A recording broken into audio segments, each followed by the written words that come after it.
Egaa har'aa obboleewwan koo hedduun gaafii garaagaraa na gaafattanii jirtu. Gaafii keessaniif deebii laachuu dhufeen jira. Isinillee obsaan viidiyoo kanaa hanga xumuraatitti dhaggeeffadhaa isiniin jedha. Galatoomii obboleettii koo barumsa gaariidha. Ani immoo gaafiin qaba. Adaraa naaf deebisi. Koodeetu ani waggaa 2 fixuuf gahee ji'a 4 qofatu na hafe garuu ji'a 3 irra jira. Iqaamaa kan hojjechiisan waggaa 2 fi ji'a 3 ani immoo yeroo 2 fixeen itti himamoo osoo 2 san hin fixinan itti dubbadhaa garuu akkan galu hin barbaaddu. Ani garuu galeen deebi'a jedheen galaa jedheen adaraa naaf deebisi walee koo. Yeroo gara biyyaa galan shaanxaa isaantu nu bitamoo nutu bitata. Kan biraammoo ani waggaa 2 xumuroottan jira. Garuu galuu hin barbaadu dabalachuun barbaada. Kanan hojjedhuun mindaan qarshii 1,000dha. Waggaa 2 koo yoo fixadhe qarshii naaf siifan dabala naan jettee jirti madaamiin koo. Ijoollee baay'een 200 si dabaluu qabdi naan jedhu. 200 naa dabaluu dirqama qabdi moo kanuma ofisheetii feetee naaf dabalti. Mee obboleettii tiyya qaalii ani galuun barbaade garuu ji'a 8 birrii naaf hin kennitu yoo kennitu meeqa ta'a? Walumaa galatti meeqa ta'a galuufi? Egaa gaafiin gaafatame kana fakkaata. Warroota gaafiin keessan hafe immoo yoo nan argee viidiyoo biraatiin walitti deebina. Ammaaf garuu viidiyoo kanaadha kanan qabadhee isinii dhiyaadha. Adaraa keessan hanga xumuraatitti dhaggeeffadhaa. Egaa waleen teessanillee koomeediyaa siniif ta'uuf shaakallii irra jirti. Viidiyoo kanallee sirriitti ilaalaa. Koomeediyaa aduu taate irraa deemaa laatamee ilaalaa. Waleen teessanii shaqqaalinnatii keessaa baatee kaayyoon ishii koomeediyaa ta'uuf isin yoo jajjabeessitan jechuudha. Egaa garma viidiyoo sin fideetti yoonan sin dabarse jechuudha. Gaafii jalqabaate irratti jechuudha. Ijoollee baay'een waa'ee baatii 3 kun kan hedduu isaanii dhiphisetu jira. Yeroo waggaa 2 fixnee kan baatii 3 sanii akkam goona kan jedhanidha. Yookaan immoo baatii 3 waggaa 2 keenya yoo fixnee baatii 3 sun akkami kan jedhu ijoollee hedduutti gaafii uuma yeroo hundumaa jechuudha. Egaa hordoftoota kiyya waa'een baatii 3 kun biyyoota Arabaa, Dubaay, Saawudii, Kuwait keessatti hin herreegamanatti fakkaatu. Garuu biyyoota Peeruutii keessatti immoo sirriitti herreegama jechuudha. An akka mataa kootti jechuudha biyya Saawudii kana ijoolleen jirtanis ta'e Dubaay jirtanis gaafa Itoophiyaa irraa mana sasseentan gaafa hojii jalqabdan guyyaa sanirraan herreeggatu jechuudha. Waa'een ji'a 3 sun sinin dhiphisu jechuudha. Waggaa 2 keessan maaragaa madaamii teessan biratti hojjettanii xumurtanii yoo jettan akka galtan immoo itti himtu jechuudha. Waggaa 2 keessa fixattan taanan isaan akka ati galtu barbaaduu baatanii ati dirqama hin qabdu. Dirqamni ati qabdu waggaa 2 isaanii siraatan hojjechuudhaaf jechuudha.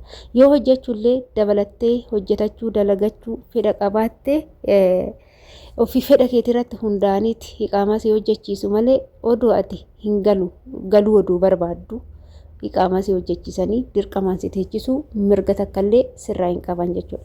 Wanti isaan mirga sinirraa qaban waggaa 2 isaanii osoo hin xumuriin gara biyyaa nan gala yoo jette. Akkasumas atis immoo waggaa 2 keeduun xumuriin nan gala yoo jette adabbiillee sinirraan gahuu danda'u jechuudha. Waggaa 2 keessa fixattan taanan wanna tokko sodaa tokko malee itti dubbachuu dandeessu jechuudha. Kuni gaafii keetiif deebiidha yaada obboleettii koo kan siif hin galle immoo irra deebii na gaafadhu. Egaa obboleettii ishee lammataati jechuudha. Ani galuu hin barbaadu garuu waggaa 2 koo xumuradheen jira.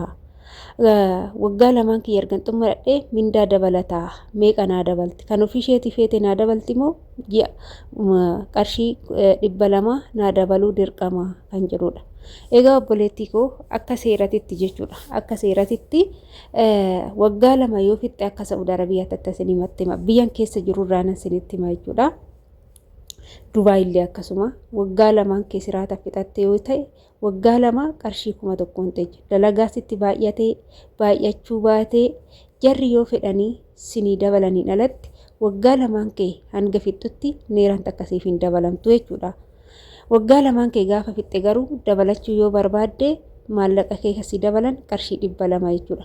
Tokko garuu namaan dabalan warroonni birrii hin qabne warroonni maallaqa dabaluu hin dandeenye sii dabaluu dhabuu danda'u jechuudha.